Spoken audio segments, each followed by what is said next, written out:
അവള് സേഫ് അല്ല എന്നൊരു തോന്നല്.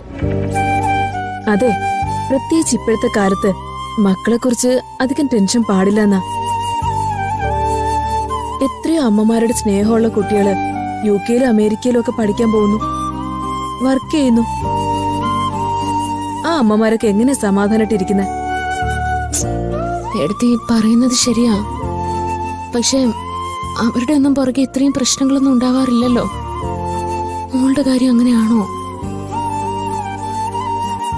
സത്യത്തിൽ എടുത്തി പറഞ്ഞത് നല്ലൊരു മാർഗമായിരുന്നു. എവിടെയെങ്കിലും ഒരു ദൂരത്തേക്ക് മോളെയും കൊണ്ടങ്ങ് പോയാലോ. അപ്പൊ പിന്നെ ഇവിടെയുള്ള ഈ പ്രശ്നങ്ങളൊന്നും അവളുടെ നേർക്ക് വരില്ലല്ലോ. അതിനെന്തൊക്കെ കടമ്പകൾ കടക്കണം? ആദ്യം അമ്മയാണെന്ന് അവൾ അംഗീകരിക്കണം.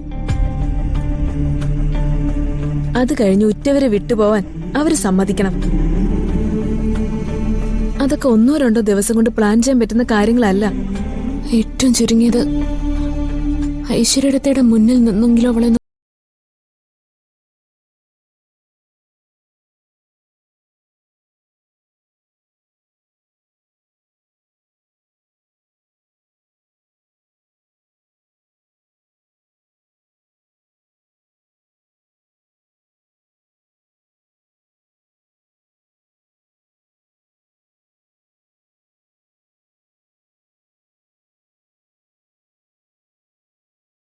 ശക്തിയുമായി. എങ്ങനെയാ ശക്തി ആയത്? ശ്യാമയുടെ പണം, ശ്യാമയുടെ സമ്പത്ത്, ശ്യാമയുടെ പബ്ലിസിറ്റി, അതുകൊണ്ടൊക്കെയാ. അല്ലാതെ ഐശ്വര്യക്ക് എന്താ സ്വന്തമായിട്ടുള്ളത്? എടുത്ത് അതൊക്കെ അങ്ങ് വിട്ടുകളയെ. പറ്റിപ്പോയ അബദ്ധങ്ങളെ കുറിച്ച് കൂടുതൽ സംസാരിച്ചിട്ട് കാര്യമില്ലല്ലോ. ഇനിയിപ്പോ പൂജാമുറിയിലേക്കാണോ? ഇല്ല, ഞാൻ ഉറങ്ങാൻ പോവാ.